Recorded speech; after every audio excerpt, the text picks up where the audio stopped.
Hi hello every one, എല്ലാവർക്കും മാഷൻ ടീച്ചറിൻ്റെ മറ്റൊരു പുതിയ ഓൺലൈൻ ക്ലാസ്സിലോട്ട് സ്വാഗതം. അപ്പോൾ ഇന്ന് നമ്മൾ ഡിസ്കസ് ചെയ്യാനായിട്ട് പോകുന്നത് 3ാം ക്ലാസ്സിലെ കൊച്ചു കൂട്ടുകാരുടെ മലയാളം എന്ന വിഷയത്തിലെ 5ാമത്തെ യൂണിറ്റ് ആണ് കേട്ടോ. ഓക്കെ മക്കളെ, നമ്മുടെ 5ാമത്തെ യൂണിറ്റിൻ്റെ പേരെന്താണെന്ന് കൂട്ടുകാർക്ക് അറിയണ്ടേ? നോക്കിക്കേ, നമ്മളൊന്ന്. എന്താണ് മക്കളെ യൂണിറ്റിൻ്റെ പേര്? നമ്മളൊന്ന് എന്നതാണ് അല്ലേ? ഓക്കെ മക്കളെ, അപ്പോൾ കൂട്ടുകാർക്ക് പാഠഭാഗത്തിലോട് പ്രവേശിക്കുമ്പോൾ തന്നെ 2 ആളുകളുടെ ചിത്രം അവിടെ തന്നിട്ടുണ്ട് അല്ലേ? ആരുടെയൊക്കെ ചിത്രങ്ങളാണ് മക്കളെ നമുക്ക് തന്നിട്ടുള്ളത്? ആരുടേതാണ്? ഇതാരുടേതാണ്? നമ്മുടെ രാഷ്ട്രപിതാവായിട്ടുള്ള മഹാത്മാഗാന്ധിയുടെ ചിത്രമാണ് നമുക്കവിടെ തന്നിട്ടുള്ളത് അല്ലേ? അദ്ദേഹത്തിനെ കുറിച്ചൊക്കെ കൂട്ടുകാർക്ക് എല്ലാ കാര്യങ്ങളും അറിയായിരിക്കും. പിന്നെ നമുക്ക് തന്നിട്ടുള്ളത് ആരാണ്? രണ്ടാമതായി തന്നിട്ടുള്ളത് ആരുടെ ചിത്രമാണ് മക്കളെ? BR അംബേദ്കറുടെ ചിത്രമാണ്. ആരാണ് മക്കളെ അദ്ദേഹം? നമ്മുടെ ഇന്ത്യൻ ഭരണഘടനയുടെ മുഖ്യ ശില്പിയാണ് ആര്? BR അംബേദ്കർ എന്ന് പറയുന്നത്. ഓക്കെ മക്കളെ, ഇനി അദ്ദേഹത്തിൻ്റെ ചെറിയൊരു കോട്ട് നമുക്ക് അവിടെ തന്നിട്ടുണ്ട് കേട്ടോ. നോക്കിക്കേ, എന്താണ്? ജനാധിപത്യം എന്നത് ഒത്തുചേർന്നുള്ള ജീവിതമാണ്. എന്താണ് തന്നിട്ടുള്ളത്? ജനാധിപത്യം എന്നുള്ളത് ഒത്തുചേർന്നുള്ള ജീവിതമാണ്. എന്താണ് മക്കളെ ജനാധിപത്യം എന്നുള്ളത്? നിങ്ങൾ കേട്ടിട്ടുണ്ടോ അത്തരത്തിലൊരു വാക്ക്? എന്താണ് ജനാധിപത്യം എന്ന് പറഞ്ഞാൽ? ജനങ്ങളാലുള്ള ഭരണത്തെയാണ് നമ്മൾ ജനാധിപത്യം എന്ന് പറയുന്നത്. മിസ് ചോദിക്കട്ടെ, കുറേ കാലങ്ങൾക്കൊക്കെ മുന്നേ എങ്ങനെയായിരുന്നു മക്കളെ നമുക്ക് ഭരണം എന്ന് പറയുന്നത്? ആരായിരുന്നു ഭരണം നടത്തിയിട്ടുണ്ടായിരുന്നത്? നമുക്ക് പണ്ട് കാലത്തൊക്കെ ആണെങ്കിൽ നമുക്ക് പറയാം അല്ലേ, രാജാക്കന്മാരായിരുന്നു എന്ത് ചെയ്തിട്ടുണ്ടായിരുന്നത്? ഭരണം നടത്തിയിട്ടുണ്ടായിരുന്നത്. പിന്നെ അവരുടെ തലമുറ കഴിഞ്ഞ് അടുത്തത് പിന്നെ ആരായിരിക്കും? അവരുടെ മക്കളായിരുന്നു പിന്നീട് ഭരണം നടത്തിയിട്ടുള്ളത് അല്ലേ? അങ്ങനെ തലമുറകൾ ഇങ്ങനെ കൈമാറിയായിരുന്നു ഭരണം നടന്നു വന്നത് അല്ലേ? ഇപ്പം ആരാണ് മക്കളെ നമ്മളെയൊക്കെ ഭരിക്കുന്നത്? ആരാണ്? മന്ത്രിമാർ, MLA മാരൊക്കെയാണ് നമ്മൾ എന്ത് ചെയ്യുന്നത്? ഭരിക്കുന്നത് അല്ലേ? അതായത് നമ്മുടെ സ്വേച്ഛാധിപത്യ ഭരണത്തിൽ നിന്ന് ഇപ്പോൾ എന്തായിട്ട് മാറിയിട്ടുണ്ട് മക്കളെ? ജനാധിപത്യ ഭരണമായിട്ട് മാറിയിട്ടുണ്ട് അല്ലേ? ഓക്കെ മക്കളെ, എന്താണ് ജനാധിപത്യ ഭരണം കൊണ്ടുള്ള ഒരു നേട്ടം? എന്താണ്? ആരാണ് അവിടെ ഭരിക്കുന്നത്? നമ്മൾ ജനങ്ങൾ തന്നെയാണ് ഭരിക്കുന്നത് അല്ലേ? നമ്മൾ ജനങ്ങൾ എന്ത് ചെയ്യും? നമുക്ക് വേണ്ടിയിട്ടുള്ള ഒരു ജനപ്രതിനിധിയെ വോട്ടിലൂടെയൊക്കെ തിരഞ്ഞെടുക്കും അല്ലേ? എന്നിട്ട് അവരാണ് നമ്മളെ എന്ത് ചെയ്യുന്നത്? ഭരിക്കുന്നത് അല്ലേ? നമ്മുടെ അഭിപ്രായ പ്രകാരം, നമ്മുടെ ആഗ്രഹപ്രകാരമാണ് എന്ത് ചെയ്യുന്നത്? അവർ നമ്മളെ മുന്നോട്ട് നയിക്കുന്നത് അല്ലേ? അങ്ങനെ സ്വേച്ഛാധിപത്യ ഭരണത്തിൽ നിന്ന് ഇപ്പോൾ ജനാധിപത്യ ഭരണത്തിലോട്ട് മാറിയിട്ടുണ്ട് അല്ലേ? ഓക്കെ മക്കളെ, അപ്പം നമുക്ക് നമ്മുടെ പാഠഭാഗത്തിലോട്ട് പോവാം കേട്ടോ. എന്തായിരുന്നു നമ്മുടെ യൂണിറ്റിൻ്റെ പേര്? നമ്മളൊന്ന് എന്നതാണ് അല്ലേ? നോക്കിക്കേ മക്കളെ, നമുക്ക് അവിടെ ആദ്യം ചെറിയൊരു കഥ തന്നിട്ടുണ്ട്. വാതിൽ എന്നതാണ് കേട്ടോ. എന്താണ് മക്കളെ അതിൻ്റെ പേര്? വാതിൽ എന്നതാണ്. കൂട്ടുകാർക്ക് അവിടെ ഒരു ചിത്രം കാണാം അല്ലേ? എന്തിൻ്റെ ചിത്രമാണ് മക്കളെ നമുക്ക് അവിടെ തന്നിട്ടുള്ളത്? നിയമസഭാ മന്ദിരത്തിൻ്റെ ചിത്രം നമുക്കവിടെ തന്നിട്ടുണ്ട് അല്ലേ? കുട്ടമാനും കൊട്ടാരവും എന്നതാണ് കേട്ടോ നമുക്ക് അവിടെ വായിക്കാനായിട്ട് തന്നിട്ടുള്ള ചെറിയൊരു കഥാഭാഗം എന്ന് പറയുന്നത്. നോക്കിക്കേ മക്കളെ, അവിടെ നിങ്ങൾക്ക് ചിത്രത്തിലെ കുട്ടമാനെ കാണാം അല്ലേ? അതുപോലെ തന്നെ മറ്റൊരു സ്ത്രീയെ നമുക്ക് അവിടെ തന്നിട്ടുണ്ട് അല്ലേ? നോക്കിക്കേ മക്കളെ, കുട്ടമാൻ ഒരു കൊടയും കണ്ണടയൊക്കെ വെച്ചിട്ട് അങ്ങനെ നിൽക്കുന്നുണ്ട്. നോക്കിക്കേ, കുട്ടമാൻ എങ്ങട്ടാ? കൊട്ടാരം കാണാൻ. അയ്യോ എൻ്റെ കുട്ടമാനെ, കണ്ണടയില്ലാണ്ട് കൊട്ടാരത്തിൽ ചെന്നിട്ട് എന്തു കാണാനാ? കുട്ടമാൻ ഉടനെ മടങ്ങിച്ചെന്ന് കാലില്ലാത്ത കണ്ണടയെടുത്തു മൂക്കത്ത് വെച്ച് വീണ്ടും പുറപ്പെട്ടു. കുട്ടമാൻ എങ്ങട്ടാ?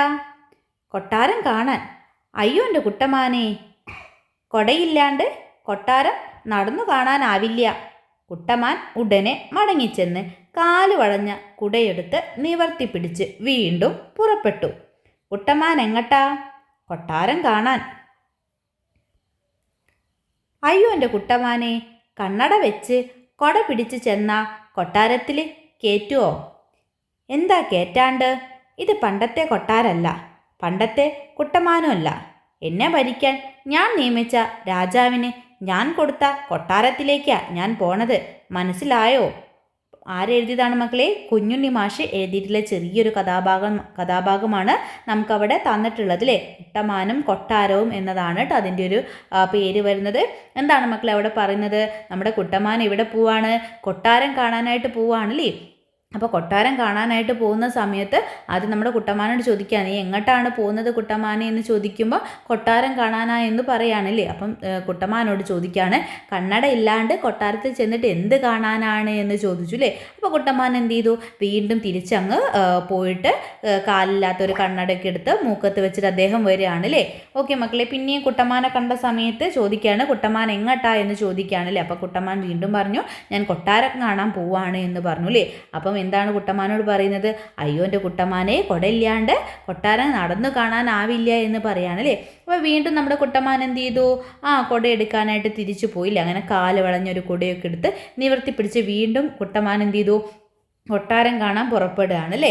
ഓക്കെ മക്കളെ, അപ്പം പിന്നീട് എന്താണ് സംഭവിച്ചത്, കുട്ടമ്മാനെ കണ്ടപ്പോൾ എന്താ ചോദിച്ചത്, അയ്യോ എൻ്റെ കുട്ടമ്മാനെ കണ്ണട വെച്ച് ഈ കൊടയൊക്കെ പിടിച്ച് തന്നാൽ കൊട്ടാരത്തിൽ കയറ്റുമോ എന്നാണ് ചോദിക്കുന്നത് അല്ലേ. അപ്പോൾ കുട്ടമ്മാൻ പറയാണ്, എന്താ കയറ്റാണ്ട്, എന്താ ചോദിക്കുന്നത്, എന്താ പിന്നെ കയറ്റാണ്ടത്, ഇത് പണ്ടത്തെ കൊട്ടാരമൊന്നും അല്ല അല്ലേ, അതുപോലെ ഇത് പണ്ടത്തെ കുട്ടമ്മാനുമല്ല, എന്നെ ഭരിക്കാൻ ഞാൻ നിയമിച്ച രാജാവിന് ഞാൻ കൊടുത്ത കൊട്ടാരത്തിലേക്കാണ് പോണത് എന്ന് ആര് പറയാണ്, കുട്ടമ്മാൻ പറയാണല്ലേ. എന്താണ് പറഞ്ഞത്, എന്നെ ഭരിക്കാൻ ഞാൻ നിയമിച്ച രാജാവാണല്ലേ, എന്നെ ഭരിക്കാൻ ഞാൻ നിയമിച്ച രാജാവിനെ കാണാൻ ഞാൻ കൊടുത്ത കൊട്ടാരത്തിലേക്കാണ് പോണത് എന്നാണ് ആര് പറയുന്നത്, നമ്മുടെ കുട്ടമ്മാൻ പറയുന്നത് അല്ലേ മക്കളെ. അതല്ലേ ഇപ്പം നമ്മൾ സംഭവിക്കുന്നത്, നമ്മൾ ജനപ്രതിനിധികളെ നമ്മളെ ഭരിക്കാനായിട്ടല്ലേ ആരാണ് നിയമിക്കുന്നത്, നമ്മളാണ് അവരെ നിയമിക്കുന്നത് അല്ലേ. ഓക്കെ മക്കളെ, അപ്പോൾ ഇത് കുഞ്ഞുണ്ണി മാഷ് എഴുതിയിട്ടുള്ള ചെറിയൊരു ഭാഗമാണ്. അപ്പം നമുക്ക് ഈ ഒരു പാഠഭാഗവുമായിട്ട് ബന്ധപ്പെടുത്തിയിട്ടുള്ള പ്രവർത്തനത്തിലോട്ട് പോവാം കേട്ടോ. അപ്പം നിങ്ങൾക്ക് കൂടുതൽ കാര്യങ്ങൾ അതിനെക്കുറിച്ചിട്ട് മനസ്സിലാവും. നോക്കിക്കേ മക്കളെ, പാഠഭാഗം വായിക്കൂ, വീട്ടിലുള്ളവർക്കും ടീച്ചർക്കുമെല്ലാം വായിച്ചു കേൾപ്പിക്കൂ എന്നാണ് പറഞ്ഞിട്ടുള്ളത്. അപ്പോൾ അത് തന്നെയാണ് കൂട്ടുകാർക്കുള്ള ആദ്യ പ്രവർത്തനം. ഇന്നത്തെ ക്ലാസ് കണ്ടതിന് ശേഷം മക്കൾ എന്ത് ചെയ്യണം, ഈ കുട്ടമ്മാനും കൊട്ടാരവും എന്നുള്ള പാഠഭാഗം നന്നായിട്ട് വീട്ടിൽ നിന്ന് 2 പ്രാവശ്യം വായിക്കുക. പിന്നീട് നിങ്ങൾ വായിക്കുന്നത് 3-ാം തവണ വായിക്കുന്നത് നമ്മുടെ ഗ്രൂപ്പിലോട്ട് വായിച്ചിട്ട് വോയിസ് അയക്കുക കേട്ടോ. അപ്പം ഏതെങ്കിലും കൂട്ടുകാർക്ക് ഗ്രൂപ്പിലോട്ട് വായിച്ചയക്കാൻ പ്രയാസം ഉണ്ടെങ്കിൽ മക്കൾ പേഴ്സണലി അയച്ചാലും മതി കേട്ടോ. അല്ലാത്ത കൂട്ടുകാരൊക്കെ നിർബന്ധമായിട്ട് എന്ത് ചെയ്യുക, പാഠഭാഗം വായിച്ച് നമ്മുടെ ഗ്രൂപ്പിലോട്ട് വോയിസ് അയക്കണം. ഓക്കെ മക്കളെ, അത് നിങ്ങളടുത്ത് പറഞ്ഞത് എന്താണ്, നിങ്ങളുടെ വീട്ടിലുള്ളവർക്കും ടീച്ചർക്കും എല്ലാം വായിച്ച് കേൾപ്പിക്കൂ എന്നാണ് പറഞ്ഞിട്ടുള്ളത് കേട്ടോ. ഓക്കെ മക്കളെ, നമുക്കതിലെ 2-ാമത്തെ ചോദ്യത്തിലോട്ട് പോകാം. നോക്കിക്കേ, ഈ കഥയിൽ നിങ്ങൾ കണ്ടെത്തിയ പ്രത്യേകതകൾ എന്തെല്ലാമാണ്, ഈ കഥയിൽ നിങ്ങൾ കണ്ടെത്തിയിട്ടുള്ള പ്രത്യേകതകൾ എന്തൊക്കെയാണ് എന്നാണ് ചോദിച്ചിട്ടുള്ളത്. എന്തൊക്കെ പ്രത്യേകതകളാണ് മക്കളെ ഈ ഒരു കഥയിലുള്ളത്? ഇത് ഒരു ചെറിയൊരു കഥയാണ് അല്ലേ. ഈ കഥ എന്താണ്, ഒരു കുഞ്ഞു കഥയാണ്.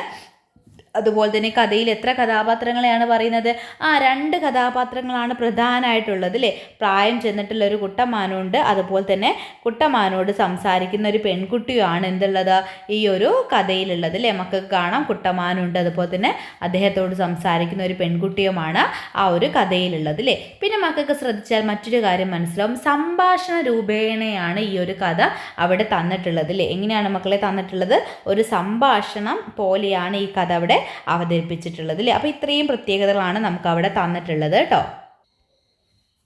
അപ്പോൾ ഒന്നുകൂടി നോക്കിക്കേ മക്കളെ, എന്താണ് ആൻസർ വരുന്നത്, ഇത് ഒരു കുഞ്ഞു കഥയാണ്. ഈ കഥയിൽ 2 കഥാപാത്രങ്ങളാണുള്ളത് അല്ലേ. പ്രായം ചെന്ന കുട്ടമ്മാനും അതുപോലെ തന്നെ നമ്മുടെ കുട്ടമ്മാനോട് സംസാരിക്കുന്ന പെൺകുട്ടിയുമാണ്. സംഭാഷണം പോലെയാണ് ഈ കഥ അവതരിപ്പിച്ചിട്ടുള്ളത് അല്ലേ മക്കളെ. ഇത്രയും കാര്യങ്ങളല്ലേ നമുക്ക് പ്രത്യേകതകളായിട്ട് ആ ഒരു കഥാഭാഗത്ത് തന്നിട്ടുള്ളൂ. ഓക്കെ, അപ്പം ഇതൊക്കെയാണ് നമ്മളടുത്ത് അവിടെ ചോദിക്കുന്നത് അല്ലേ. അപ്പോൾ ഇത്രയും പ്രത്യേകതകൾ കൂട്ടുകാർക്ക് ആ ഒരു കഥയെക്കുറിച്ച് എഴുതാവുന്നതാണ്. ഇനി നമുക്ക് മറ്റൊരു ക്വസ്റ്റ്യൻ അവിടെ ചോദിക്കുന്നുണ്ട്. നോക്കിക്കേ മക്കളെ, 2-ാമത്തെ ക്വസ്റ്റ്യൻ എന്താണ്, ഇക്കാലത്ത് നമ്മുടെ നാട്ടിൽ രാജാവില്ലല്ലോ, പിന്നെ കുട്ടമ്മാൻ കാണാൻ പോകുന്നത് ആരെയായിരിക്കുമെന്നാണ് ചോദിച്ചത് അല്ലേ. നമ്മുടെ കഥാഭാഗത്ത് കുട്ടമ്മാൻ എന്ത് പറയുന്നുണ്ട്, എന്നെ ഭരിക്കാൻ ഞാൻ നിയമിച്ച രാജാവിന് ഞാൻ കൊടുത്ത കൊട്ടാരത്തിലേക്കാണ് ഞാൻ പോകുന്നത് എന്നൊക്കെ പറയുന്നുണ്ടല്ലോ. അതായത് രാജാവിനെ കാണാൻ ആ ഒരു കൊട്ടാരത്തിലേക്കാണ് അദ്ദേഹം പോകുന്നത് അല്ലേ. അപ്പോൾ കൂട്ടുകാർക്ക് അറിയാലോ, ഇക്കാലത്ത് നമ്മുടെ നാട്ടിൽ എന്തില്ല, രാജാവില്ല അല്ലേ. രാജാവാണോ നമ്മളെ ഭരിക്കുന്നത്, രാജാവല്ല നമ്മളെ ഭരിക്കുന്നത്. പിന്നെ കുട്ടമ്മാൻ കാണാൻ പോകുന്നത് ആരെയായിരിക്കുമെന്നാണ് ചോദിച്ചിട്ടുള്ളത്.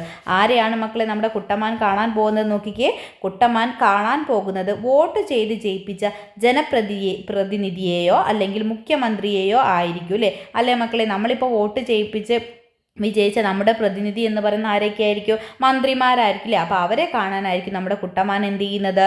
അവിടോട്ട് പോകുന്നതില്ലേ. അതാണ് പറയുന്നത് എന്നെ ഭരിക്കാൻ ഞാൻ നിയമിച്ച രാജാവ് എന്ന് ഉദ്ദേശിക്കുന്നത് ജനപ്രതിനിധികളെയാണ് കേട്ടോ. ഓക്കെ മക്കളെ, ഇനി നമുക്ക് നെക്സ്റ്റ് ക്വസ്റ്റ്യനിലോട്ട് പോവാം. എന്നെ ഭരിക്കാൻ ഞാൻ നിയമിച്ച രാജാവിന് ഞാൻ കൊടുത്ത കൊട്ടാരത്തിലേക്കാണ് ഞാൻ പോണത്, മനസ്സിലായോ? ഇതുകൊണ്ട് കുട്ടമാൻ എന്താണ് ഉദ്ദേശിക്കുന്നത്? നമ്മുടെ കുട്ടമാൻ പറഞ്ഞിട്ടുണ്ടായിരുന്നു അല്ലേ, എന്നെ ഭരിക്കാൻ ഞാൻ നിയമിച്ച രാജാവിന് ഞാൻ കൊടുത്ത കൊട്ടാരത്തിലേക്കാണ് ഞാൻ പോണത്, മനസ്സിലായോ? ഇതുകൊണ്ട് കുട്ടമാൻ എന്താണ് ഉദ്ദേശിച്ചത് എന്നാണ് ചോദിച്ചിട്ടുള്ളത് അല്ലേ. എന്താണ് മക്കളെ അദ്ദേഹം ഉദ്ദേശിച്ചിട്ടുള്ളത്?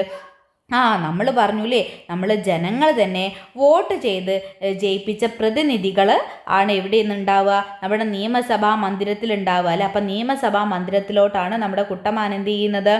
പോകുന്നത്. അപ്പം അതാണ് അദ്ദേഹം പറയുന്നത് എന്ത്? ഞാൻ എന്നെ ഭരിക്കാനായിട്ട് നിയമിച്ച രാജാവിനെ കാണാനല്ലേ. നമ്മൾ തന്നെയല്ലേ വോട്ട് ചെയ്ത് ഓരോ ജനപ്രതിനിധികളെയും എന്ത് ചെയ്യുന്നത്? തിരഞ്ഞെടുക്കുന്നത് എന്തിനു വേണ്ടിയിട്ടാണ്? നമ്മളെ ഭരിക്കാനായിട്ട് അല്ലേ. അപ്പം അതുപോലെ തന്നെ ഞാൻ കൊടുത്ത കൊട്ടാരത്തിലേക്ക് എന്ന് പറയുന്നത് എവിടെയാണ്? എന്തിനാണ് ഉദ്ദേശിക്കുന്നത്? യെസ്, നിയമസഭാ മന്ദിരത്തെയാണ് ഉദ്ദേശിക്കുന്നത് അല്ലേ. ഓക്കെ മക്കളെ, അപ്പോൾ അതാണ് അവിടെ കുട്ടമാൻ പറയുന്നത് കേട്ടോ. നോക്കിക്കേ, ജനങ്ങൾ വോട്ട് ചെയ്ത് ജയിപ്പിച്ച പ്രതിനിധികൾ ഇരിക്കുന്ന നിയമസഭാ മന്ദിരത്തിലേക്കാണ് കുട്ടമാൻ പോകുന്നത്. അതാണ് എന്നെ ഭരിക്കാൻ ഞാൻ നിയമിച്ച രാജാവിന് ഞാൻ കൊടുത്ത കൊട്ടാരത്തിലേക്ക് ഞാൻ പോകുന്നത് എന്നതുകൊണ്ട് ഉദ്ദേശിക്കുന്നത് അല്ലേ മക്കളെ. നോക്കിക്കേ,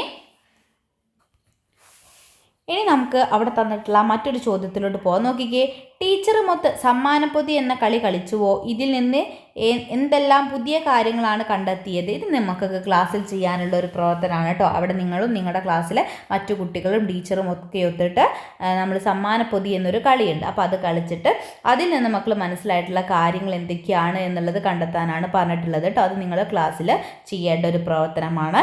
അതുപോലെ തന്നെ നമുക്ക് മറ്റൊരു കാര്യം കൂടി പറഞ്ഞിട്ടുണ്ട്. കുട്ടമാൻ്റെ കഥ ഒരു പാവനാടകമായി അവതരിപ്പിക്കൂ എന്നാണ് പറഞ്ഞിട്ടുള്ളത് കേട്ടോ. പാവനാടകമായിട്ട് അവതരിപ്പിക്കാനാണ്. അപ്പം മക്കൾക്ക് അറിയാമല്ലോ എന്താണ് പാവനാടകം, നമ്മൾ മുന്നേ ഒക്കെ കണ്ടിട്ടുള്ളതായിരിക്കും അല്ലേ. ഓക്കെ മക്കളെ, അപ്പോൾ അദ്ദേഹത്തിൻ്റെ ഒരു കുഞ്ഞു കഥയാണ് അല്ലേ. അപ്പോൾ അതിൽ പാവനാടകമായിട്ട് അവതരിപ്പിക്കാനാണ് പറഞ്ഞിട്ടുള്ളത് കേട്ടോ. അപ്പോൾ വളരെ ഈസിയാണ്. നമ്മളൊരു സംഭാഷണം രൂപേണയാണ് നമ്മുടെ ഈ ഒരു കഥ ഉള്ളതല്ലേ. അതുകൊണ്ട് തന്നെ പാവനാടകമായി അവതരിപ്പിക്കാൻ നമുക്കത് വളരെ സുഖമായിരിക്കും. അപ്പോൾ അത് നിങ്ങൾക്ക് വേണ്ട നിർദ്ദേശങ്ങളെല്ലാം നിങ്ങളുടെ ക്ലാസ്സിൽ നിന്ന് നിങ്ങളുടെ ടീച്ചർ തന്നുകൊണ്ട് നിങ്ങളുടെ ക്ലാസ്സിൽ നിന്ന് അത് അവതരിപ്പിക്കുന്നതായിരിക്കും കേട്ടോ. ഓക്കെ മക്കളെ, അപ്പോൾ ഇത്രയാണ് നമ്മുടെ കുട്ടമാനും കൊട്ടാരവും എന്നുള്ള പാഠഭാഗവുമായി ബന്ധപ്പെടുത്തിയിട്ടുള്ള പ്രവർത്തനങ്ങൾ നമുക്കുള്ളത് കേട്ടോ. ഓക്കെ മക്കളെ, അപ്പോൾ നമ്മുടെ കുട്ടമാൻ എവിടേക്കാണ് പോകുന്നത്? കൊട്ടാരം കാണാൻ എന്നാണ് പറയുന്നത്. ഏത് കൊട്ടാരമാണ് മക്കളെ? ഇതാണ് നമ്മുടെ കുട്ടമാൻ കാണാനായിട്ട് പോകുന്ന കൊട്ടാരല്ലേ. എന്താണ്? നിയമസഭാ മന്ദിരമാണ് അല്ലേ. നിയമസഭാ മന്ദിരമാണ്. ഓക്കെ മക്കളെ, കുട്ടമാൻ നിയമസഭാ മന്ദിരത്തിലോട്ട് ആരെ കാണാനാണ് പോകുന്നത്? രാജാവിനെ കാണാനാണല്ലേ. രാജാവ് എന്ന് പറയുന്നത് ആരെയാണ് ഉദ്ദേശിക്കുന്നത്? നമ്മൾ ജനങ്ങൾ തിരഞ്ഞെടുത്തിട്ടുള്ള ജനപ്രതിനിധിയാണ് അദ്ദേഹം ഉദ്ദേശിക്കുന്നത് അല്ലേ. ഓക്കെ മക്കളെ, അപ്പോൾ ഇത്രയാണ് നമുക്ക് ആ ഒരു പാഠഭാഗമായിട്ട് ബന്ധപ്പെടുത്തിയിട്ട് ഡിസ്കസ് ചെയ്യാനായിട്ടുള്ളത് കേട്ടോ. പിന്നെ മിസ്സ് പറഞ്ഞാലും ഈ ഒരു പാഠഭാഗം നിർബന്ധമായിട്ടും ക്ലാസ് കഴിഞ്ഞതിന് ശേഷം മക്കൾക്ക് പറ്റുകയാണെങ്കിൽ ഇന്ന് തന്നെ വായിച്ചിട്ട് നമ്മുടെ ഗ്രൂപ്പിലോട്ട് വോയിസ് അയക്കുക. അല്ലെങ്കിൽ മക്കൾക്ക് നാളെ ക്ലാസ് വരുന്നില്ല. അപ്പം നിങ്ങൾ എന്ത് ചെയ്യുക, ആ ഒരു ടൈമിൽ 7 to 8 എന്നുള്ള ആ ഒരു സമയത്തിൽ മക്കൾ എന്ത് ചെയ്യുക, വായിച്ചിട്ട് നിർബന്ധമായിട്ടും നമ്മുടെ ഗ്രൂപ്പിലോട്ട് മക്കൾ എന്ത് ചെയ്യണം, വോയിസ് അയക്കണം കേട്ടോ. ഇനി നമുക്ക് ആ ഒരു യൂണിറ്റിൽ തന്നെയുള്ള അടുത്തൊരു പാഠഭാഗത്തോട്ട് പോകാൻ നോക്കിക്കുക മക്കളെ. അത് നമുക്കവിടെ താങ്ങും തണലും എന്ന് പറഞ്ഞൊരു ചെറിയൊരു ഭാഗം തന്നിട്ടുണ്ട് കേട്ടോ. താങ്ങും തണലും നോക്കിക്കുക മക്കളെ. അവിടെ എന്താണ് പറയുന്നത്? കൂട്ടുചേർന്നുള്ള ജീവിതമാണ് ജനാധിപത്യത്തിൻ്റെ അടിത്തറ. ഈ ജീവിത രീതിയിൽ എല്ലാവരും തുല്യരാണ്. ഇവിടെ എല്ലാവർക്കും ചുമതലകളുണ്ട്. ഈ ചുമതലകൾ എല്ലാവരും ചെയ്യുമ്പോഴാണ് തുല്യത ഉണ്ടാവുന്നത്. താഴെ കൊടുത്ത രചന വായിക്കൂ എന്നാണ് പറഞ്ഞിട്ടുള്ളത് അല്ലേ. ഓക്കെ മക്കളെ, എന്താണ് പറഞ്ഞിട്ടുള്ളത്? ജനാധിപത്യത്തിൻ്റെ അടിത്തറ എന്ന് പറഞ്ഞത് എന്താണ് മക്കളെ? കൂട്ടുചേർന്നുള്ള ജീവിതമാണ് എന്നാണ് പറയുന്നത് അല്ലേ. ജനാധിപത്യത്തിൻ്റെ അടിത്തറ എന്നുള്ളത് കൂട്ടുചേർന്നുള്ള ഒരു ജീവിതമാണ്. ഈ ജീവിത രീതിയിൽ എല്ലാവരും എന്താണ് മക്കളെ? തുല്യരാണ് അല്ലേ. ജനാധിപത്യ ജീവിത രീതിയിൽ എല്ലാ ആളുകളും എന്താണ്? തുല്യരാണ് അല്ലേ.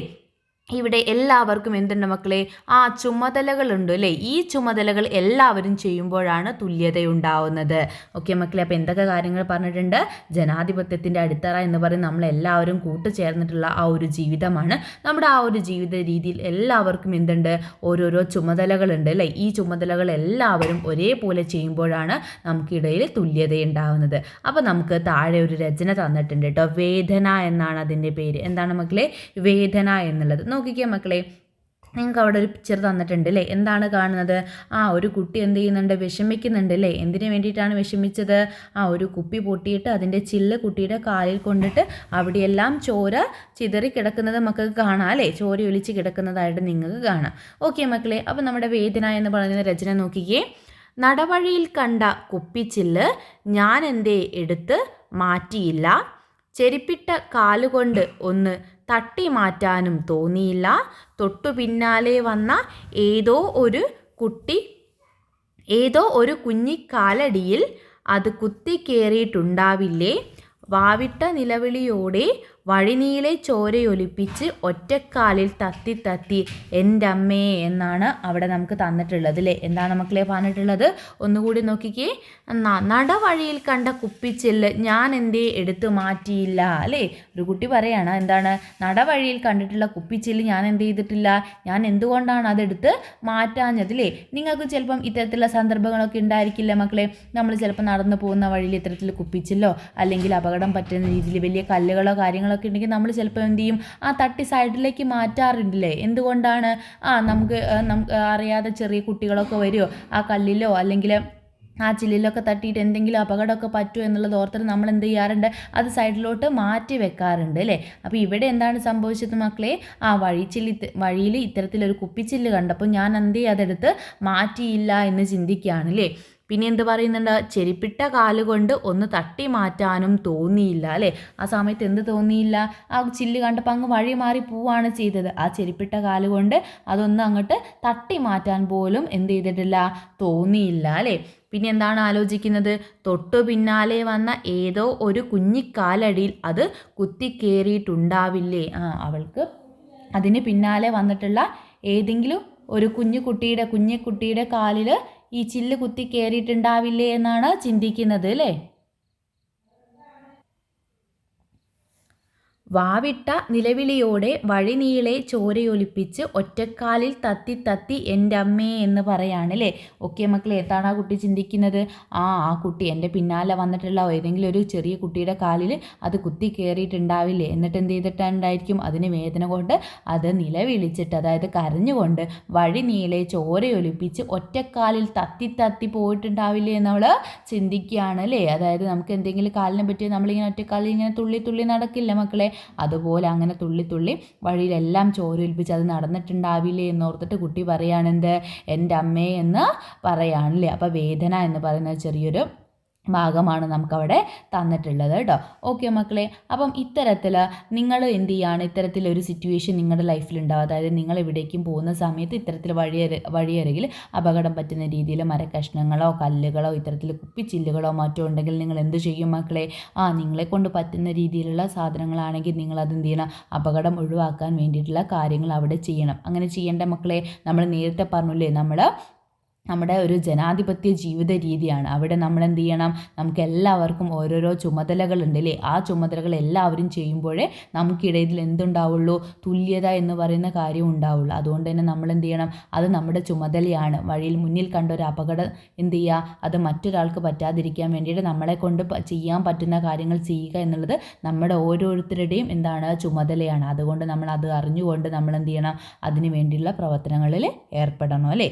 ഓക്കെ മക്കളെ, അപ്പോൾ ഇതാണ് നമുക്കവിടെ തന്നിട്ടുള്ള ഒരു ഭാഗം കേട്ടോ. ഇനി ഒരു പാഠഭാഗവുമായിട്ട് ബന്ധപ്പെട്ടിട്ടുള്ള പ്രവർത്തനത്തിലോട്ട് പോവാം. നോക്കിക്കേ മക്കളെ, നമുക്കവിടെ 6 പ്രവർത്തനങ്ങളാണ് തന്നിട്ടുള്ളത് കേട്ടോ. ഒന്നാമത്തെ പ്രവർത്തനം നോക്കിക്കേ. പൊതുവഴിയിലെ കുപ്പിച്ചില്ല് എടുത്തു മാറ്റുന്നത് നമ്മുടെ ചുമതലയാണോ എന്നാണ് ചോദിച്ചിട്ടുള്ളത്. ആണോ മക്കളെ? പൊതുവഴിയുള്ള കുപ്പിച്ചില്ല് എടുത്തു മാറ്റേണ്ടത് നമ്മുടെ ചുമതലയാണോ? അല്ലെങ്കിൽ നമ്മുടെ വീട്ടുമുറ്റത്തോ പരിസരത്തോ ഉണ്ടെങ്കിൽ എടുത്തു മാറ്റിയാൽ പോരെ? എന്തിനാ മക്കളെ പൊതുവഴിയിൽ പോയിട്ട് നമ്മൾ കുപ്പിച്ചില്ല് എടുത്തു മാറ്റേണ്ടത്? അതിൻ്റെ എന്തെങ്കിലും ആവശ്യകതയുണ്ടോ മക്കളെ? എന്താണ് നിങ്ങൾക്ക് തോന്നുന്നത്? തീർച്ചയായിട്ടും അതെന്താണ്, നമ്മുടെ ചുമതലയാണല്ലേ. നമ്മൾ നേരത്തെ പറഞ്ഞു നമ്മുടേത് ജനാധിപത്യ ജീവിത രീതിയാണ്. അവിടെ എല്ലാവരും എന്ത് ചെയ്യണം, നമ്മൾ തുല്യരായിട്ടാണ് കാണുന്നത് അല്ലേ. ആ തുല്യരാവണമെങ്കിൽ നമുക്ക് എന്തുണ്ട്, ഇത്തരത്തിലുള്ള ഒരുപാട് ചുമതലകളുണ്ട് അല്ലേ. ആ ചുമതലകൾ ഓരോന്നും ഓരോരുത്തരെ ഏറ്റെടുത്ത് ചെയ്യുമ്പോഴേ നമ്മളെല്ലാവരും തുല്യരാവുള്ളൂ അല്ലേ. നമ്മളിപ്പോൾ എന്ത് ചെയ്തു, വഴിയരികിൽ നിങ്ങൾ പോകുന്ന സമയത്ത് ഒരു കുപ്പിച്ചില്ല് കണ്ടു, നിങ്ങൾ ചിലപ്പോൾ അത് ശ്രദ്ധിക്കും അല്ലേ. എന്നിട്ട് നിങ്ങൾ എന്ത് ചെയ്യും, അത് തട്ടാതെ അല്ലെങ്കിൽ അത് നിങ്ങളുടെ കാലിൽ കൊള്ളാതെ ശ്രദ്ധിച്ച് മുന്നോട്ട് പോകും. ഒരു പക്ഷേ നിങ്ങളുടെ പിന്നാലെ വരുന്ന ഒരാൾ പെട്ടെന്ന് അത് അവരുടെ ശ്രദ്ധയിൽ അത് പെട്ടു എന്ന് വരില്ല അല്ലേ. അപ്പോൾ ഒരു അപകടം ഉണ്ടാവാനുള്ള സാധ്യത അവിടെയുണ്ട്. അപ്പോൾ അത് ചിന്തിച്ചുകൊണ്ട് നമ്മൾ എന്ത് വേണം, അതെടുത്തിട്ട് നമ്മളത് മാറ്റണം അല്ലേ. ആ ഉത്തരവാദിത്തം ആർക്കാണ്, നമുക്കാണുള്ളത്. നമ്മളത് കണ്ടിട്ടുണ്ടെങ്കിൽ എനിക്ക് അപകടമൊന്നും പറ്റിയില്ല അല്ലെങ്കിൽ എൻ്റെ കൂടെ ഉള്ളവർക്ക് യാതൊന്നും പറ്റിയില്ലല്ലോ എന്ന് ഓർത്തിട്ട് അത് വഴി മാറി പോവല്ല വേണ്ടത്. മറ്റാർക്കും ഇതുകൊണ്ട് ഒരു അപകടവും പറ്റരുത് എന്നുള്ളത് ഓർത്തിട്ട് മക്കൾ എന്ത് ചെയ്യണം, അതെടുത്ത് അപകടത്തെ പതിയെ മാറ്റി വെക്കാനുള്ള പ്രവർത്തനങ്ങൾ ചെയ്യണം. അപ്പോൾ നോക്കിക്കേ മക്കളെ, എന്തായിരുന്നു നമ്മുടെ അടുത്ത് ചോദിച്ചിട്ടുള്ളത്, പൊതുവഴിയിലെ കുപ്പിച്ചില്ല് എടുത്തു മാറ്റുന്നത് നമ്മുടെ ചുമതലയാണോ എന്നാണ് ചോദിച്ചിട്ടുള്ളത്. നോക്കിക്കേ മക്കളെ, പൊതുവഴിയിൽ നമ്മൾ കാണുന്ന കുപ്പിച്ചില്ല് എടുത്തു മാറ്റിയില്ലെങ്കിൽ അത് പുറകെ വരുന്നവരുടെ കാലിൽ കൊണ്ട് മുറിവുണ്ടാകും. അങ്ങനെ സംഭവിച്ചാൽ ആ മുറിവിന് ഉത്തരവാദി നാമാണ്. അതുകൊണ്ട് പൊതുവഴിയിൽ നമ്മൾ കാണുന്ന കുപ്പിച്ചില്ല് എടുത്തു മാറ്റേണ്ടത് നമ്മുടെ ചുമതലയാണ്. വഴിയാത്രക്കാരുടെ കാലിൽ കൊണ്ട് മുറിവുണ്ടാകാതിരിക്കാനാണ് നാം വഴിയിലെ കുപ്പിച്ചില്ല് എടുത്തു കളയുന്നത്. ഓക്കെ മക്കളെ, അപ്പോൾ എന്താണ്, തീർച്ചയായിട്ടും അത് ആരുടെ ചുമതല തന്നെയാണ്, നമ്മളുടെ ഓരോരുത്തരുടെയും ചുമതലയാണ് അല്ലേ. നമ്മളത് കണ്ടിട്ടും കാണാതെ പോവുകയാണെങ്കിൽ പിന്നീട് അത് വഴി വന്നിട്ട് അതുകൊണ്ട് ആർക്കെങ്കിലും ഒരു അപകടം ഉണ്ടാവുകയാണെങ്കിൽ അതിൻ്റെ ഉത്തരവാദി ആര് തന്നെയാണ്, നമ്മൾ തന്നെയാണ് എന്ന് വേണമെങ്കിൽ നമുക്ക് പറയാം അല്ലേ. കാര്യം അത് നമ്മൾ ആർക്കും അപകടം പറ്റാതിരിക്കുന്ന രീതിയിൽ നമ്മൾ അതിന് വേണ്ടിയിട്ടുള്ള പ്രവർത്തനങ്ങൾ ചെയ്യാത്തത് കൊണ്ടാണ് അല്ലേ. നമ്മൾ കണ്ടിട്ടും അത് ചെയ്യാത്തത് കൊണ്ടാണ് അത്തരത്തിലുള്ളൊരു അപകടം അവിടെ സംഭവിക്കുക. അതുകൊണ്ട് തന്നെ അതിൻ്റെ ഉത്തരവാദി അറിഞ്ഞോ അറിയാതെയോ ആര് തന്നെയാണ്, നമ്മൾ തന്നെയായിരിക്കും. ഓക്കെ മക്കളെ, ക്ലിയർ ആയിട്ടുണ്ടല്ലോ. ഇനി അതിൽ സെക്കൻഡ് ക്വസ്റ്റ്യൻ നോക്കിക്കേ. എല്ലാവരും കുപ്പിച്ചില്ല് കാലിൽ കൊള്ളാതെ നടക്കണം എന്ന് പഠിപ്പിച്ചാൽ പോരെ, നാം വഴിയിലെ കുപ്പിച്ചില്ല് എടുത്തു കളയുന്നത് എന്തിന്? ഓക്കെ മക്കളെ, അടുത്തൊരു ക്വസ്റ്റ്യൻ എന്താണ്, എല്ലാവരെയും നമ്മൾ എന്ത് ചെയ്യുക, കുപ്പിച്ചില്ല് കാലിൽ കൊള്ളാതെ നിങ്ങൾ നടക്കണം അല്ലേ. റോഡിലൂടെയോ അല്ലെങ്കിൽ നിങ്ങൾ പുറത്തേക്ക് പോകുന്ന സമയത്ത് വഴിയരികിൽ കുപ്പിച്ചില്ലുണ്ടോ എന്നുള്ളത് നോക്കണം. ആ കുപ്പിച്ചില്ല് കാലിൽ കൊള്ളാതെ നിങ്ങൾ നടക്കണം എന്നുള്ള കാര്യം എല്ലാവരും പഠിപ്പിച്ചാൽ പോരെ. അല്ലാതെ ഈ വഴിയിലുള്ള കുപ്പിച്ചില്ല് നമ്മളെടുത്ത് കളയുന്നത് എന്തിന് എന്നാണ് ആ ചോദ്യം നമുക്ക് രണ്ടാമത്തെ പ്രവർത്തനമായിട്ട് തന്നിട്ടുള്ളത് കേട്ടോ. അങ്ങനെ ചെയ്താൽ മതിയോ മക്കളെ? എല്ലാവരും ഇങ്ങനെ പഠിപ്പിക്കുകയാണ്, നീ വഴിയിലൂടെ പോകുന്ന സമയത്ത് എന്ത് ചെയ്യണം, ആ കുപ്പിച്ചില്ല് കാലിൽ കൊള്ളാതെ നടക്കണം അല്ലേ. അടുത്ത ആൾ ഇതേ രീതി പഠിപ്പിക്കുകയാണ്, വഴിയിലൂടെ പോകുന്ന സമയത്ത് കുപ്പിച്ചില്ല് കാലിൽ കൊള്ളാതെ നടക്കണമെന്ന് ഓരോരുത്തരെയും പഠിപ്പിക്കുകയാണ്. അല്ലാതെ നമ്മളത് മുന്നിൽ കാണുമ്പോൾ നമ്മളത് എടുത്ത് മാറ്റുകയല്ല ചെയ്യേണ്ടത്. അപ്പം അങ്ങനെ നമ്മൾ വഴിയിലെ കുപ്പിച്ചില്ലെടുത്ത് കളയുന്നത് എന്തിനാണ്, എല്ലാവരും പഠിപ്പിച്ചാൽ പോരെ എന്നാണ് നമ്മളടുത്ത് ചോദിക്കുന്നത് കേട്ടോ. ഓക്കെ മക്കളെ, അപ്പോൾ എന്താണ് നിങ്ങളുടെ അഭിപ്രായം നോക്കിക്കേ. കുപ്പിച്ചില്ല് കാലിൽ കൊള്ളാതെ നടക്കാൻ ശ്രദ്ധയുള്ളവർക്കും സ്വന്തം സുരക്ഷ നോക്കുന്നവർക്കും കഴിയും. എന്നാൽ വഴിയിലെ കുപ്പിച്ചില്ല് എടുത്തു കളയാൻ മനസ്സിൽ നന്മ ഉള്ളവർക്ക് മാത്രമേ കഴിയൂ. മറ്റുള്ളവരുടെ സ്നേഹവും കരുതലും ഉള്ളവർക്കും മറ്റുള്ളവരുടെ സുരക്ഷ കൂടി ഉറപ്പുവരുത്തുന്നവർക്കും ഒരിക്കലും വഴിയിൽ കണ്ട കുപ്പിച്ചില്ല് എടുത്തു കളയാതിരിക്കാനാവില്ല. അതിനാൽ നാം എപ്പോഴും നന്മ ചെയ്യുന്നവരായിരിക്കണം. ഓക്കെ മക്കളെ, എന്താണ് പറഞ്ഞിട്ടുള്ളത്, കുപ്പിച്ചില്ല് കാലിൽ കൊള്ളാതെ നടക്കാൻ വേണ്ടിയിട്ടല്ലേ നല്ലോണം ശ്രദ്ധിച്ച് നടക്കുന്നവരോ അല്ലെങ്കിൽ നമ്മുടെ സുരക്ഷ നോക്കി നടക്കുന്നവർക്കൊക്കെ കഴിയുള്ളൂ. അപ്പോൾ കുട്ടികളൊക്കെ ആണെങ്കിൽ അധികം ശ്രദ്ധ പുലർത്തി നടക്കുന്ന ആളുകളാണോ മക്കളെ? അല്ല അല്ലേ, നമ്മൾ ഓടിപ്പാഞ്ഞ് കളിച്ച് ചിരിച്ച് അങ്ങനെ നടക്കുകയായിരിക്കും. അപ്പോൾ നമുക്ക് വഴിയിൽ കിടക്കുന്ന കാര്യങ്ങളൊന്നും അധികം ശ്രദ്ധയിൽ പെട്ടെന്ന് വരില്ല അല്ലേ. അപ്പം ഇത് കാലിൽ കൊള്ളാതെ നടക്കാൻ ആർക്ക് മാത്രമേ പറ്റുള്ളൂ, നന്നായിട്ട് ശ്രദ്ധിച്ച് സൂക്ഷിച്ച് നടക്കുന്ന ആളുകൾക്കേ കഴിയുള്ളൂ. പക്ഷേ വഴിയരികിൽ കുപ്പിച്ചില്ല് എടുത്തു കളയാൻ നമ്മുടെ മനസ്സിൽ നന്മയുണ്ടാവണം. ആ നന്മയുള്ള ആളുകൾക്ക് മാത്രമേ എന്ത് പറ്റുള്ളൂ മക്കളെ, അതെടുത്ത് കളയാനായിട്ട് പറ്റുള്ളൂ അല്ലേ. അല്ലെങ്കിൽ നമ്മളത് കാണുന്ന സമയത്ത് എനിക്കൊന്നും അതുകൊണ്ട് പറ്റിയില്ല, ഞാനിതിൽ മാറിപ്പോകുന്നു എന്ന് പറയുന്ന ആളുകൾക്ക് നല്ലൊരു മനസ്സുണ്ടായിരിക്കും മക്കളെ, അവരുടെ മനസ്സിൽ നന്മയുണ്ടായിരിക്കും മക്കളെ? ഇല്ല അല്ലേ. എനിക്കും അതുപോലെ തന്നെ എൻ്റെ പിന്നാലെ വരുന്ന ആളുകൾക്കും യാതൊരുവിധ അപകടവും ഇതുകൊണ്ട് പറ്റരുത് എന്ന് മനസ്സിൽ ഓർത്തുകൊണ്ട് അതിനെ എടുത്ത് മാറ്റി കളയുന്ന ആളുകൾക്ക് എന്തുണ്ടാവുള്ളൂ മക്കളെ, നന്മയുള്ള മനസ്സുണ്ടാവുള്ളൂ അല്ലേ. അപ്പം മറ്റുള്ളവരുടെ സ്നേഹവും കരുതലും ഉള്ളവർക്ക് അതുപോലെ തന്നെ മറ്റുള്ളവരുടെ സുരക്ഷ കൂടി ഉറപ്പുവരുത്തുന്നവർക്ക് മാത്രമേ വഴിയിൽ കണ്ട കുപ്പിച്ചില്ല് എടുത്ത് കളയാനായിട്ട് കഴിയുള്ളൂ അല്ലേ. അതുകൊണ്ട് തന്നെ നമ്മളെപ്പോഴും എന്ത് ചെയ്യണം, മനസ്സിൽ നന്മയുള്ളവരാണ്, അതുപോലെ തന്നെ നന്മ ചെയ്യുന്നവരും ആയിരിക്കണം. ക്ലിയർ ആയിട്ടുണ്ടല്ലോ? ഇനി നമുക്ക് അടുത്ത ചോദ്യത്തിലോട്ട് പോവാം അല്ലേ? മൂന്നാമത്തെ പ്രവർത്തനമാണ്. നോക്കിക്കേ, എൻ്റെ അമ്മേ എന്ന് ആരായിരിക്കും നിലവിളിച്ചത്? കാലിൽ കുപ്പിച്ചില്ല് കൊണ്ട കുട്ടിയോ അതോ കുപ്പിച്ചില്ല് കണ്ടിട്ടും വഴിയിൽ നിന്ന് മാറ്റിയിടാത്തയാളോ? നോക്കിക്കേ മക്കളെ, എന്താണ് ചോദ്യം? നമ്മുടെ ആ ഒരു പാഠഭാഗത്ത് എൻ്റെ അമ്മയെന്ന് അവസാനം പറയുന്നുണ്ട് അല്ലേ? എൻ്റെ അമ്മയെന്ന് ആരോ ഒരാൾ നിലവിളിക്കുന്നുണ്ട്. അത് ആരാണ് നിലവിളിച്ചത് എന്നാണ് ചോദിച്ചിട്ടുള്ളത്. ആ കാലിൽ കുപ്പിച്ചില്ല് കൊണ്ട കുട്ടിയാണോ, അത് അല്ലെങ്കിൽ കുപ്പിച്ചില്ല് കണ്ടിട്ടും വഴിയിൽ നിന്ന് അത് മാറ്റാത്ത ഒരാളില്ലായിരുന്നോ, അവരാണോ എൻ്റെ അമ്മയെന്ന് പറഞ്ഞ് നിലവിളിച്ചത് എന്നാണ് ചോദിക്കുന്നത്. കൂട്ടുകാർക്ക് എന്താണ് തോന്നുന്നത്? നോക്കിക്കേ, നമ്മുടെ പാഠഭാഗത്തോട്ട് വന്ന് എപ്പോഴാണ് പറയുന്നത്? നോക്കിക്കേ, ഏതോ ഒരു കുഞ്ഞിക്കാലടിയിൽ അത് കുത്തിക്കേറിയിട്ടുണ്ടാവില്ലേ, വാവിട്ട നിലവിളിയോടെ വഴിനീളെ ചോരയൊലിപ്പിച്ച് ഒറ്റക്കാലിൽ തത്തി തത്തി എൻ്റെ അമ്മേ എന്നാണ് പറയുന്നത് അല്ലേ? അപ്പോൾ നോക്കിക്കേ മക്കളെ, ആ ആൾ ആലോചിക്കുകയാണല്ലേ, ഞാൻ ആ കുപ്പിച്ചില്ലെടുത്ത് മാറ്റിയില്ല, അപ്പോൾ എൻ്റെ പിന്നാലെ ഒരു കുട്ടി വരുന്നതും ആ കുട്ടി വന്നിട്ട് കുട്ടിയുടെ കാലിൽ ആ കുപ്പിച്ചില്ല് കൊണ്ടതും വഴിനീൾ അത് വാവിട്ട് കരഞ്ഞു പോകുന്നതും റോഡ് നിറയെ ചോരയൊലിപ്പിക്കുന്നതും ഒറ്റക്കാലിൽ അങ്ങനെ തത്തി നടക്കുന്നതൊക്കെ ആലോചിച്ചപ്പോഴാണ്, അതെല്ലാം ആലോചിച്ചിട്ടാണ് അവർ ആ കുപ്പിച്ചില്ലെടുത്ത് മാറ്റാത്ത ആൾ എന്ത് പറഞ്ഞത്? എൻ്റെ അമ്മയെന്ന് നിലവിളിച്ചത് അല്ലേ? അപ്പോൾ ആരാണ് മക്കളെ? കുപ്പിച്ചില്ല് കണ്ടിട്ടും എടുത്ത് മാറ്റാത്ത ആളാണ് അതെന്ത് ചെയ്തത്? നിലവിളിച്ചിട്ടുള്ളത് അല്ലേ? ഓക്കെ മക്കളെ, അപ്പം നമുക്ക് ആൻസറിലോട്ട് പോവാം. നോക്കിക്കേ,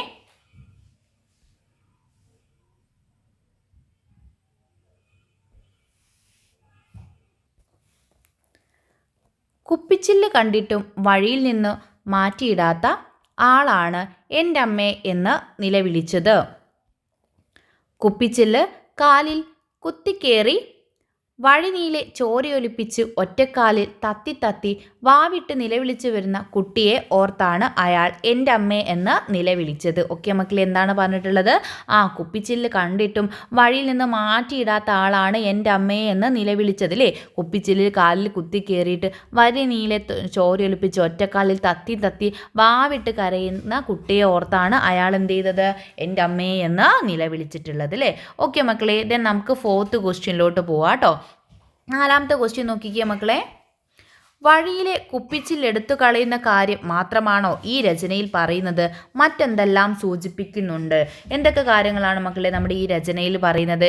ആ വഴിയിൽ കാണുന്ന കുപ്പിച്ചില്ല് നിങ്ങൾ എടുത്ത് കളയണം എന്നുള്ള കാര്യം മാത്രമാണോ ഈ രചനയിൽ പറഞ്ഞിട്ടുള്ളത് എന്നാണ് നമ്മളെടുത്ത് ചോദിക്കുന്നത് കേട്ടോ. നോക്കിക്കേ മക്കളെ, തനിക്ക് ഒഴിവാക്കാമായിരുന്ന ഒരപകടം തൻ്റെ ഉത്തരവാദിത്തക്കുറവ് കൊണ്ട് മറ്റൊരാൾക്ക് ആപത്തായി മാറരുത്.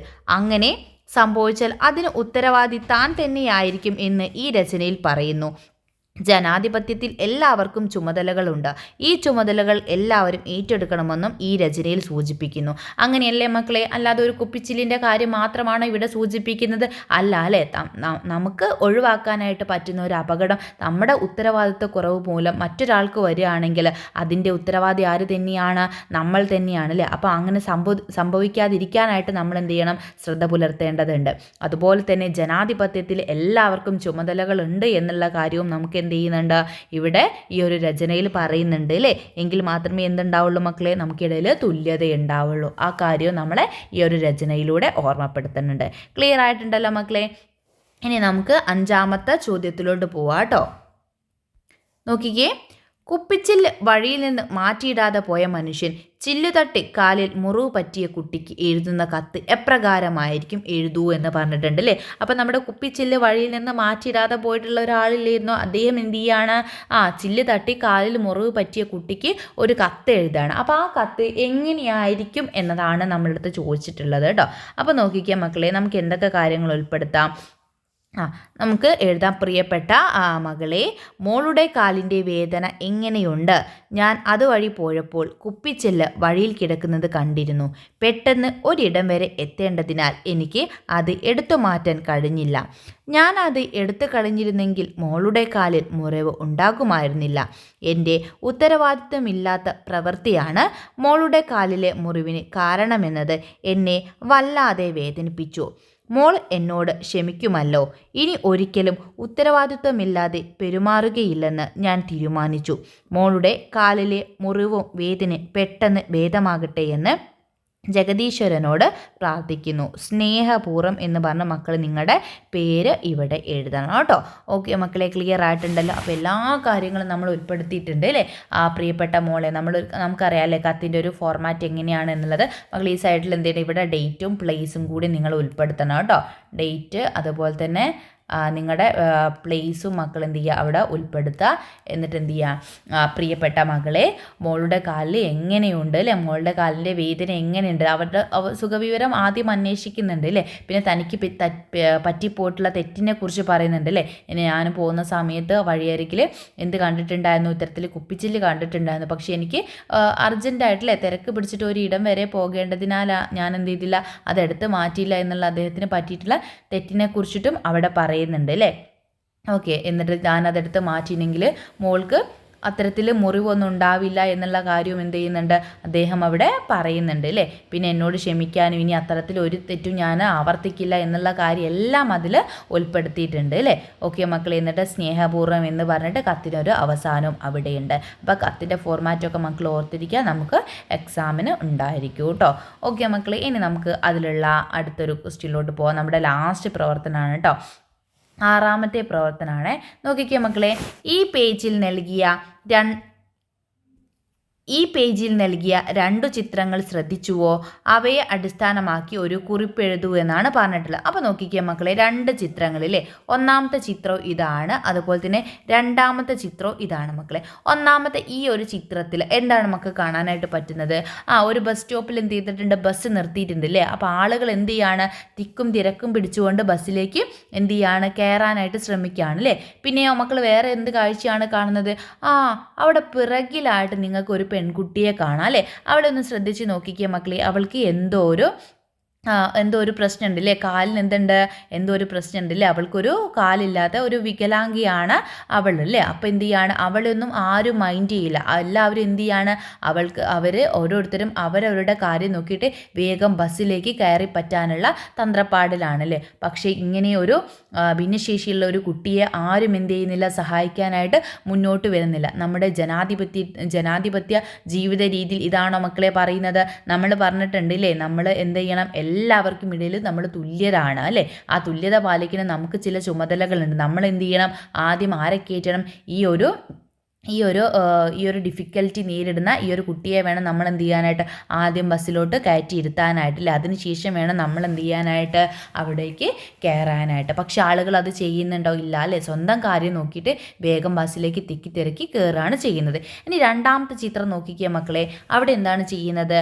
ഒരു അച്ഛനും അമ്മയും എന്ത് ചെയ്യാണ്, ഒരു സ്കൂട്ടറിൽ വന്നിട്ട് അവർ എന്ത് വലിച്ചെറിയുന്നുണ്ട് മക്കളെ? വേസ്റ്റ് വലിച്ചെറിയുന്നുണ്ട് അല്ലേ. പൊതുസ്ഥലത്തേക്ക് അവരെന്ത് ചെയ്യാണ്, മാലിന്യം കൊണ്ട് ഇടുകയാണല്ലേ. അവിടെ നിങ്ങൾക്ക് ഒരു ബോർഡ് കാണാം, മാലിന്യം നിക്ഷേപിക്കരുത് എന്ന് പറഞ്ഞിട്ടുള്ളൊരു ബോർഡ് കാണാം. അവിടേക്ക് തന്നെയാണ് ഇവരെന്ത് ചെയ്യുന്നത്, വേസ്റ്റ് കൊണ്ട് കളയുന്നത് അല്ലേ. അപ്പം അങ്ങനെ ചെയ്യാൻ പാടുണ്ടോ മക്കളെ? നമ്മൾ ഇത്തരത്തിൽ പൊതുസ്ഥലത്തേക്ക് മാലിന്യങ്ങൾ വലിച്ചെറിയാനായിട്ട് പാടുന്നുണ്ടോ? അപ്പം നമ്മുടെ കൺമുന്നിൽ നിന്ന് അല്ലെങ്കിൽ നമ്മുടെ വീട്ടിൽ നിന്നോ നമ്മുടെ വീടിൻ്റെ പരിസരത്ത് നിന്നോ എന്ത് ചെയ്യണം, ആ മാലിന്യം പുറത്തേക്ക് പോയാൽ എന്താണ്, നമ്മുടെ വീടും പരിസരം എല്ലാം വൃത്തിയായി എന്നുള്ള ഒരു കൺസെപ്റ്റിലാണ് അല്ലേ. തൻ്റെ ഉത്തരവാദിത്തം കഴിഞ്ഞു എന്നുള്ള നിലപാടാണ് പലർക്കും ഉള്ളത്. പക്ഷെ അത് ശരിയാണോ മക്കളെ? അത് ശരിയാണോ? മാലിന്യങ്ങൾ ഇങ്ങനെ നമ്മൾ തോന്നിയ സ്ഥലത്ത് പോയിട്ട് നമ്മൾ വലിച്ചെറിയാണോ വേണ്ടത്? അല്ല അല്ലേ. അതെല്ലാം ഇപ്പം നിക്ഷേപിക്കാനായിട്ട് കൃത്യമായിട്ടുള്ള പദ്ധതികളൊക്കെ നമ്മുടെ മുന്നിലുണ്ട് അല്ലേ. അപ്പോൾ അതിനനുസരിച്ച് വേണം അത് നമ്മൾ ചെയ്യാനായിട്ട്. ഓക്കെ മക്കളെ, അപ്പോൾ ഈ 2 ചിത്രം നിരീക്ഷിച്ചിട്ട് അതിനെ അടിസ്ഥാനമാക്കിയിട്ട് ഒരു കുറിപ്പ് എഴുതൂ എന്നാണ് പറഞ്ഞിട്ടുള്ളത് കേട്ടോ. ഓക്കെ മക്കളെ, അപ്പോൾ 2 ചിത്രവും മക്കളുടെ മനസ്സിൽ വേണം കേട്ടോ. അതിനെ അടിസ്ഥാനമാക്കിയിട്ടാണ് നമ്മളിവിടെ കുറിപ്പ് നൽകുന്നത്. നോക്കിക്കേ മക്കളെ, അപ്പോൾ ഒന്നാമത്തെ ചിത്രത്തെക്കുറിച്ചാണ് പറയുന്നത് കേട്ടോ. ചിത്രത്തിൽ യാത്രക്കാർക്ക് കയറാൻ ബസ് നിർത്തിയിട്ടിരിക്കുന്നു. ബസ്സിൽ കയറുന്നതിന് വേണ്ടി ക്യൂ നിൽക്കുന്നുണ്ട്. എന്നാൽ അതിനിടയിലേക്ക് ഒരാൾ നുഴഞ്ഞു കയറാൻ ശ്രമിക്കുന്നതും ഒരു കാൽ മാത്രമുള്ള ഭിന്നശേഷിക്കാരിയായ ഒരു പെൺകുട്ടി അകലെ മാറി നിൽക്കുന്നതും കാണാം. ഉത്തരവാദിത്വബോധം ഉള്ളവരാണെങ്കിൽ ഭിന്നശേഷിക്കാരായ ആ പെൺകുട്ടിയെ ആദ്യം ബസ്സിൽ കയറ്റി ഇരുത്തുമായിരുന്നു. സ്വന്തം കാര്യം നോക്കി ബസ്സിൽ കയറാൻ ശ്രമിക്കുന്നതിനിടയിൽ അവർ ഈ കുട്ടിയെ ശ്രദ്ധിക്കുന്നതേയില്ല. ഭിന്നശേഷിക്കാരെയും നിരാലംബരെയും മുതിർന്നവരെയും സഹായിക്കുക എന്നത് നാം ഓരോരുത്തരുടെയും കടമയാണ്. ഓക്കെ മക്കളെ, അപ്പം ഒന്നാമത്തെ ചിത്രത്തെക്കുറിച്ച് എന്താണ് പറയുന്നത്? അവിടെ ഒരു ബസ് നിർത്തിയിട്ടിരിക്കുന്നതും ബസ്സിൽ ആളുകൾ കയറാനായിട്ട് ക്യൂ നിൽക്കുന്നതും അതിനിടയിലൂടെ നുഴഞ്ഞു കയറാൻ ശ്രമിക്കുന്ന ആളുകളെ കുറിച്ചൊക്കെ പറയുന്നുണ്ട് അല്ലേ. പിന്നെയോ ഒരു കാല് മാത്രമുള്ള ഭിന്നശേഷിക്കാരായ ഒരു കുട്ടിയെ എന്താണ് ആരും തന്നെ ശ്രദ്ധിക്കുന്നില്ല അല്ലേ. അവൾ എന്ത് ചെയ്യാണ്? അകലെ മാറി നിൽക്കുകയാണ്. അപ്പോൾ ഉത്തരവാദിത്വമുള്ള ആളുകളാണെങ്കിൽ എന്ത് ചെയ്യും? ആ ഭിന്നശേഷിക്കാരിയായിട്ടുള്ള പെൺകുട്ടിയെ ആദ്യം ബസ്സിൽ കയറ്റി ഇരുത്തുമായിരുന്നു അല്ലേ. പക്ഷേ ഇവിടെ എന്താണ്? സ്വന്തം കാര്യം നോക്കിയിട്ട് ബസ്സിൽ കയറാൻ ശ്രമിക്കുന്നിടയിൽ ഈ കുട്ടി ആരും തന്നെ ശ്രദ്ധിക്കുന്നില്ല അല്ലേ. അവളൊരു ഭിന്നശേഷിക്കാരാണ് അല്ലേ. ഭിന്നശേഷിക്കാരെ നമ്മൾ എന്ത് ചെയ്യണം? പരിഗണിക്കണം അല്ലേ. ഭിന്നശേഷിക്കാരെയും അതുപോലെ തന്നെ നിരാലംബരെയും അതുപോലെ മുതിർന്ന ആളുകളെയൊക്കെ നമ്മൾ എന്ത് ചെയ്യണം? സഹായിക്കണം അല്ലേ. കുറച്ച് പ്രായം ചെന്ന ആളുകളൊക്കെ ഉണ്ടെങ്കിൽ നമ്മൾ എന്ത് ചെയ്യണം? അവർക്ക് കുറച്ചധികം പരിഗണന നമ്മൾ കൊടുക്കണം അല്ലേ. ബസ്സിലൊക്കെ ഇതുപോലെ പൊതുവാഹനങ്ങളിലൊക്കെ യാത്ര ചെയ്യുന്ന സമയത്ത് അത്തരത്തിലുള്ളവർക്കൊക്കെ നമ്മൾ കുറച്ചുകൂടെ പരിഗണന കൊടുക്കണം. അത് നമ്മുടെ ഓരോരുത്തരുടെയും കടമയാണ് അല്ലേ. ഇനി അടുത്ത ചിത്രത്തെക്കുറിച്ച് നോക്കിക്കുക മക്കളെ. വീട്ടിലെ മാലിന്യം പൊതുസ്ഥലത്ത് വലിച്ചെറിയുന്നതാണ് രണ്ടാമത്തെ ചിത്രം. മാലിന്യം നിക്ഷേപിക്കരുത് എന്ന ബോർഡ് നമുക്ക് അവിടെ കാണാം. സ്വന്തം വീട്ടിൽ നിന്ന് ഈ മാലിന്യം ഒഴിവാക്കുക എന്ന ഒറ്റ ലക്ഷ്യമേ അവർക്കുള്ളൂ. എന്നാൽ പൊതുവഴിയിൽ മാലിന്യം നിക്ഷേപിക്കുന്നതിലൂടെ ദുർഗന്ധവും പകർച്ചവ്യാധിയും നാട്ടിൽ പരക്കുന്നു. ഇത് മാലിന്യം വലിച്ചെറിയുന്നവർക്ക് ബാധകമാണെന്ന് അവർ ഓർക്കുന്നില്ല. താൽക്കാലിക ലാഭത്തിനു വേണ്ടി ഉത്തരവാദിത്തമില്ലാതെ പ്രവർത്തിക്കുകയാണ് ഇത്തരക്കാർ ചെയ്യുന്നത്. ഓക്കെ മക്കൾ, എന്താണ് പറഞ്ഞിട്ടുള്ളത് രണ്ടാമത്തെ ചിത്രത്തെ കുറിച്ചിട്ട്? വീട്ടിലെ മാലിന്യം പൊതുസ്ഥലത്ത് വലിച്ചെറിയുന്നതാണ് രണ്ടാമത്തെ ചിത്രം അല്ലേ. മാലിന്യം നിക്ഷേപിക്കരുത് എന്നുള്ള ബോർഡ് അവിടെയുണ്ട്. അവിടെ തന്നെയാണ് എന്ത് ചെയ്യുന്നത്? അവർ കൊണ്ടിട്ട് വീട്ടിലെ മാലിന്യം കൊണ്ട് കളയുന്നത് അല്ലേ. സ്വന്തം വീട്ടിൽ നിന്ന് മാലിന്യം ഒഴിവാക്കുക എന്നുള്ള ഒരൊറ്റ ലക്ഷ്യം മാത്രമേ അവർക്കുള്ളൂ. പക്ഷേ അത് പൊതുവഴിയിലിട്ടാലുണ്ടാകുന്ന പ്രശ്നങ്ങളും അതിൻ്റെ ഭവിഷ്യത്തുകളെക്കുറിച്ചും അവർ ചിന്തിക്കുന്നില്ല അല്ലേ. പൊതുവഴിയിലിട്ടുന്നത് കൊണ്ട് എന്തൊക്കെയാണ് മക്കളെ പ്രശ്നങ്ങൾ? എന്തൊക്കെയാണ്? അത് ദുർഗന്ധമായിരിക്കില്ല. അതായത് അതുവഴി പോകുന്ന ആളുകൾക്കൊക്കെ അത് ദുർഗന്ധം ഉണ്ടാക്കും. അതുപോലെ തന്നെ അതിൽ നിന്ന് ഒരുപാട് പകർച്ചവ്യാധികളിൽ ഒരുപാട് അസുഖങ്ങൾ രോഗങ്ങൾ വരാനുള്ള ഇടയാക്കും. അതിനെക്കുറിച്ചൊന്നും അവരെന്ത് ചെയ്യുന്നില്ല? ബോധവാന്മാരല്ല. അതിനെക്കുറിച്ചൊന്നും അവരെന്ത് ചെയ്യുന്നില്ല? ഓർക്കുന്നില്ല അല്ലേ. താൽക്കാലിക ലാഭത്തിന് വേണ്ടിയിട്ട് അവരെന്ത് ചെയ്യുകയാണ്? അത്തരം പ്രവർത്തനങ്ങളിൽ ഏർപ്പെടുകയാണ് ചെയ്യുന്നത് അല്ലേ. ഓക്കെ മക്കളെ, അപ്പോൾ ഇത്രയാണ് നമുക്ക് ആ ഒരു പാഠഭാഗവുമായിട്ട് ബന്ധപ്പെട്ടിട്ടുള്ള പ്രവർത്തനങ്ങൾ. അപ്പോൾ കൂട്ടുകാർ നന്നായിട്ട് പാഠഭാഗം വായിച്ച് നോക്കുക. മിസ് പാഠഭാഗം നേരത്തെ വായിച്ച് വോയിസ് അയക്കാൻ പറഞ്ഞിട്ടുണ്ടായിരുന്നു. അപ്പോൾ ഈ ഒരു പാഠഭാഗം നിങ്ങൾ എന്ത് ചെയ്യുക? വോയിസ് അയക്കാൻ പ്രയാസം ഉണ്ടെങ്കിൽ മക്കൾ നിർബന്ധമായിട്ടും വീട്ടിൽ നിന്ന് വായിച്ച് നോക്കുക. പ്രവർത്തനങ്ങളും അവയുടെ ഉത്തരങ്ങളൊക്കെ മക്കൾ നോക്കുക കേട്ടോ. പിന്നെ ഉത്തരങ്ങളിലൊക്കെ നിങ്ങൾക്ക് വേണ്ട രീതിയിലുള്ള മാറ്റങ്ങൾ നിങ്ങൾക്ക് വരുത്താവുന്നതാണ് കേട്ടോ. ഓക്കെ മക്കളെ, അപ്പോൾ ഇത്രയേ ഉള്ളൂ ഇന്നത്തെ ക്ലാസ്. ഈ ഒരു യൂണിറ്റിലെ ബാക്കി ഭാഗങ്ങൾ നമ്മൾ അടുത്ത മലയാളം ക്ലാസ്സിൽ ഡിസ്കസ് ചെയ്യുന്നതായിരിക്കും കേട്ടോ.